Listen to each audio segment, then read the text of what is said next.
Subscribe करें हमारे YouTube channel साधना gold को और पाएं वीडियोस सबसे पहले। बेल आइकन दबाना ना भूलें। आपके कान पर, आपकी आंख पर और आपकी जिह्वा पर कंट्रोल हो जाए तो आप अपने जीवन को सुखमय व्यतीत कर सकते हैं। ये तीन चीजें हमें परेशान बहुत करती हैं। या तो आपकी आंख बिगड़ जाती है, या तो आपके कान बिगड़ जाते हैं, या तो महाभारत हो गया था जवान बिगड़ने से। ये जो आपकी बोली है मेरी माँ, शब्द संभाल के बोलिए, शब्द के हाथे ना पाओ। एक शब्द औषधि करे, एक शब्द करे घाव। ये जो मैया आपकी वाणी है, ये आग लगाने का काम भी करती है और बाग लगाने का काम भी करती है। आग लगाना है कि बाग लगाना है, मर्जी आपकी है। इसलिए शब्द संभाल के बोलिए, शब्द के हाथ न पाओ। ये शब्दों में बड़ी जान होती है मैया। महाभारत किसके कारण हुआ? किसके कारण हुआ? द्रौपदी ने यही तो कह दिया था दुर्योधन को देखकर, अंधों के अंधे होते हैं। अंधों के, हाँ, केवल जवान फिसल गई, जिसके कारण क्या हो गया? क्या हो गया? महाभारत। इसलिए आपकी जवान फिसल जाएगी तो महाभारत होगा। इसलिए मैं प्रार्थना करता हूं कि शब्दों में बड़ी जान होती है। इन्हीं से आरती, अरदास और अजान होती है। यही समुद्र के वो मोती हैं जिनसे इंसान की इंसान से पहचान होती है। इसलिए शब्दों में बड़ी जान होती है। इसलिए हम कहा करते हैं मैया, तुम ज्यादा बोलती हो ना, मत बोला करो। बोलने के पहले तौल लो कि तुम्हारे शब्दों में कितना वजन है, किस क्वालिटी के आपके शब्द हैं, आपके शब्दों की कीमत क्या है, कितने रुपए किलो हैं आपके शब्द। डॉक्टर के शब्द बिकते हैं। डॉक्टर आपकी ये नब्ज पकड़ता है, नब्ज, और पकड़ करके 30 सेकंड तक पकड़ता है और 500 रुपए फीस ले लेता है। 2 बातें करता है डॉक्टर, ये है, ये है, ये है, लिख के दे देता। इतने के कितना लेता है? 500। 1000 भी लेता है कोई डॉक्टर, 2000 भी लेता है कोई डॉक्टर, और 10-10 हजार फीसें भी होती हैं डॉक्टरों की, और 100 रुपए के भी डॉक्टर होते हैं। बात समझ में आ रही है? उनकी 2 बातें 100 रुपए की हैं और तुम दिन भर बोलते हो फ्री में। सास दिन भर बोलती है, दिन भर रेडियो चालू है। बहू दिन भर बोलती है, पड़ोसन दिन भर बक बक बक बक करती है। कितना मिल जाता है तुम्हें? कितना कमा लेते हो बोलकर? डॉक्टर 2 बातें बोलता है तो 100, 200 और 500 लेता है। उनकी बातों में दम है तो बातें भी बिकती हैं। इंजीनियर बोलता है साहब, 5000 लेता है, 10,000 लेता है, 20,000 लेता है, 50,000 और लाख रुपए लेता है। कौन? इंजीनियर। काहे का लेता है? बताने का, गाइड करने का, बोलने का, समझाने का, हाँ या ना? उसका शब्द बिकता है, हाँ, और तुम्हारा फ्री में बोलते हो। इसलिए कहा करते हैं अपनी कीमत बढ़ाओ, अपनी कीमत को बढ़ाओ। शब्दों में बड़ी जान होती है। इन्हीं से आरती, अरदास और अजान होती है। यही समुंदर के वो मोती हैं जिनसे इंसान की इंसान से पहचान होती है। यही शब्द है। इसलिए शब्द संभाल के बोलिए, शब्द के हाथे ना पाओ। एक शब्द औषधि करे, एक शब्द औषधि का काम करता है और एक शब्द घाव करता है। भर जाते हैं वो घाव जो बनते हैं गोली से, पर वो घाव नहीं भरते जो बनते हैं कड़वी बोली से। भर जाते हैं वो घाव जो बनते हैं गोली से, पर वो घाव नहीं भरते जो बनते हैं कड़वी। गोली के घाव भर जाते हैं पर बोली के घाव नहीं भरते। कहने का अर्थ यह है कि गोली जितना प्रभाव करती है शरीर में, कहीं उससे ज्यादा प्रभाव बोली करती है। हाँ या ना? इसलिए भगवान ने तुम्हें मुंह दिया है। इसका अर्थ ये नहीं कि मुंह दिया है तो कुछ भी बोलते हो, जो मन में आया कह दिया ना। यदि मन माना करोगे तो अगले जन्म में भगवान तुम्हारी जिह्वा को बीच से काट देगा और फिर मेंढक बना के बरसाती मेंढक टर टर करते रहना। कुछ भी बोलते हो तो टर टर करो। तुम्हें तो बोलना है, विचार तो तुम करते नहीं हो कि क्या बोलना है। जो बिना विचारे ही बोलना है तो भगवान बोले फिर इंसान काय को बनाए, मेंढक ही बनाइए तो टर टर ही करता, दिन भर टर्राता है। तो आप लोग जरा संभल के बोला करो। मैया जी, अच्छी बातें बोलनी चाहिए कि बुरी बातें? फिर तुम दिन भर निंदा चुगली करती हो, तुम्हारे बच्चे वही सुनते हैं, वो भी शुरू हो जाते हैं। जैसी माँ वैसा बेटा, जैसा बाप वैसा बेटा। मम्मी दिन भर पंचायत करती है, उसका बेटा और बड़ा पंचायती है। जैसे माँ बाप होंगे वैसे ही तो संतान होगी। इसलिए आपको कंट्रोल करना है, लगाम लगाना है। किस पर? अपनी जिह्वा पर। ज्यादा ना बोला करो।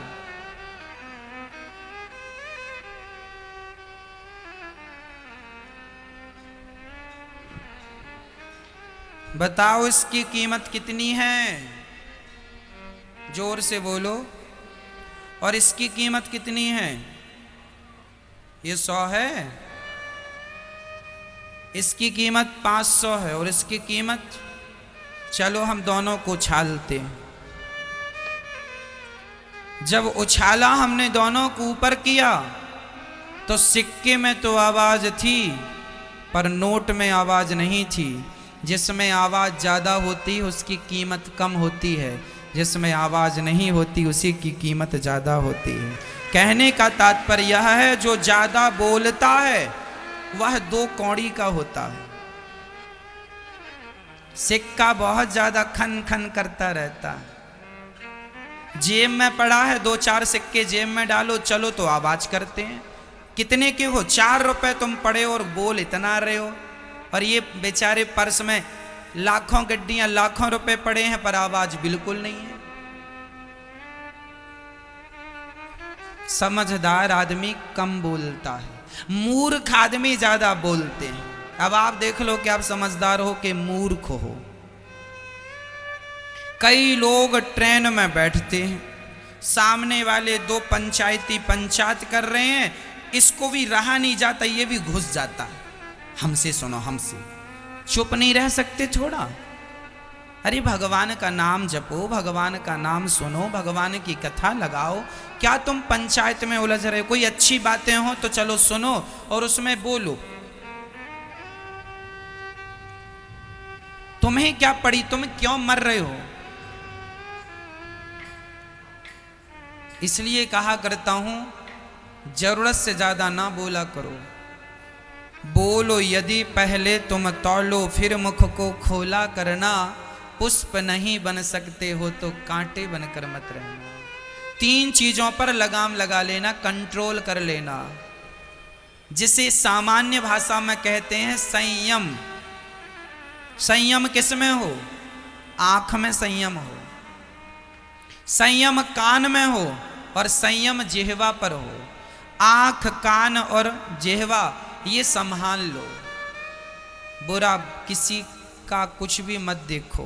पितामह भीष्म ने द्रौपदी की साड़ी खींचते हुए देख ली, केवल देखा,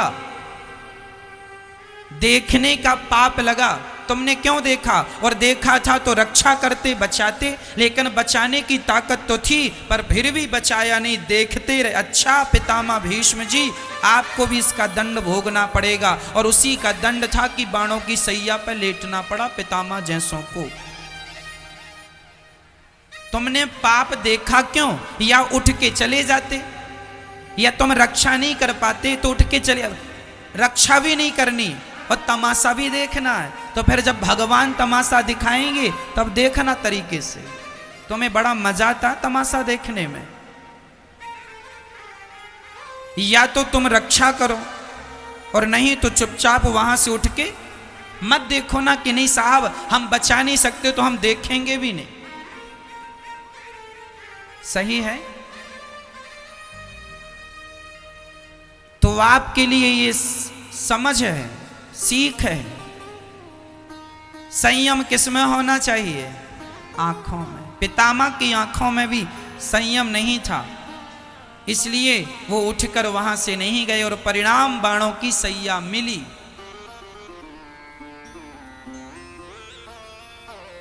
संयम कानों में नहीं होता लोगों के। पड़ोसन ने कुछ कह दिया, कानों का संयम होता तो कैकेयी मां के घर में आग ना लगती। आंखों में संयम नहीं था तो द्रौपदी की लाज लुट गई। कानों में संयम नहीं था। किसके कानों में? कैकेयी मां। कैकेयी से मंथरा ने कहा कि राम जी की राजा बनने की तैयारी चल रही है और तुम्हें तो कोई सूचना ही नहीं मिली। दशरथ जी कह रहे हैं मैं खुद सूचना देने वाला था तुम्हें, लेकिन ना, मंथरा पर तो विश्वास था कैकेयी को, पर खुद के पति पर विश्वास नहीं था। दशरथ जी ने कहा था कैकेयी मैं तेरे पांव पड़ता हूं, राम को वनवास, भरत को मैं राजा बना दूंगा, लेकिन राम को वनवास ना भेज। यदि राम वनवास चले गए ये दशरथ मर जाएगा और तू विधवा हो जाएगी। कैकेयी इतनी निर्दयी हो गई, हो जाने दो मुझे विधवा, मुझे धमकी मत दो, पर राम को वनवास भेजो। जब कान बिगड़ते हैं ना तो व्यक्ति कैकेयी हो जाता। कैकेयी निर्दयी हो गई। पति पांव पड़ने को तैयार है। भारत की नारी इतनी कठोर नहीं होती जितनी कठोर आज कैकेयी माता हो गई। दशरथ जी कह रहे हैं मैं तेरे पांव पड़ता हूं, मैं राम के बिना जी नहीं सकता। कैकेयी ने जानते हो क्या कहा? अरे ऐसे तो बड़ा कहते हो कि मैं बड़ा सत्यवादी हूं, प्राण जाए पर वचन न जाए, और आज जब मैं मांग रही हूं तो पांव पर गिर रहे हो। कितनी निर्दयी हो गई कैकेयी मां। क्यों हो गई? क्योंकि गुरु मिल गई है मंथरा। कान बिगड़ जाएंगे तुम्हारे, तुम्हें भी पड़ोसी पड़ोसन भड़का दें तो तुम भी अपने बाप की नहीं सुनते हो, तुम भी अपने पत्नी और अपने पति की नहीं सुनते हो, क्योंकि तुम्हारे गुरु तो कोई और है। मंथरा जैसे लोग तुम्हारे गुरु हैं। कान बिगड़ गए थे दुर्योधन के, शकुनी ने कान बिगाड़ दिए, भर दिए। और जब भर दिए, जिन जिन के कान बिगड़े हैं अंत में उनका सर्वनाश हुआ है। इसलिए हम आपसे कहा करते हैं आप लोग अपने कान ना बिगड़ने दीजिएगा। कोई तुम्हें कुछ कहे मत मानो। जो तुम्हारी माँ कहे, जो तुम्हारा पिता कहे, जो तुम्हारी पत्नी कहे, जो तुम्हारा पति कहे वही मानो। जो तुम्हारा गुरु कहे वही मानो। जमाने की बातें मानने से घर बिगड़ता है। हाँ या ना? तुम कहते हो ये हमारा बेस्ट फ्रेंड है, ये बेस्ट सहेली है, होगी, अच्छा है, दोस्ती ठीक है, पर हर दोस्त सही सलाह दें इसकी कोई गारंटी नहीं है। सही सलाह हर सखी दे, हर सहेली दे, इसकी भी कोई गारंटी नहीं है। आपका दोस्त आपको सही बातें ही बताता हो, इसकी भी गारंटी नहीं है। जमाना चाहता ही है कि कब तुम्हारा नाश हो, कब हम तुम्हारे सर्वनाश में आवें। लोग चाहते हैं कि कब तुम्हारे घर में आग लगे, कब हम तापने के लिए आए। तापना जानते हैं? तापने के लिए आए। इसलिए कैकई ने मंथरा की बात तो समझ ली, मान ली, पर खुद के पति की बात, परिणाम क्या हुआ? आज तक कोई बाप अपनी बेटी का नाम कैकई नहीं रखा। ये परिणाम है। आज तक किसी बाप ने अपनी बेटी का नाम कैकई नहीं रखा। ऐसी बेटी, ऐसों का नाम भी नहीं लिया जाता जो भगवान राम से द्रोह करता हो। राम से दुश्मनी, राम से दुश्मनी कैकई माँ ने कर ली। उस बेटे को वनवास भेज दिया जो बेटा माँ का आज्ञाकारी है। जिस बेटे ने एक बार पलट कर नहीं कहा कि माँ मेरी गलती तो बता दो कि मैं वनवास क्यों जाऊं। ऐसा जो अपनी माँ को ही भगवान मानता था, जो अपनी माँ के पांव धुलकर पीता था, उस राम को आपने वनवास भेज दिया केवल मंथरा के कहने पर, मंथरा के भड़काने पर। देखो घरों में किस प्रकार फूट पड़ जाती है। इसलिए हम आपसे कहा करते हैं मेरे भारतवासियों, मंथरा जैसे लोगों से बच के रहना। इनका काम ही है आपके घर में आग लगाना।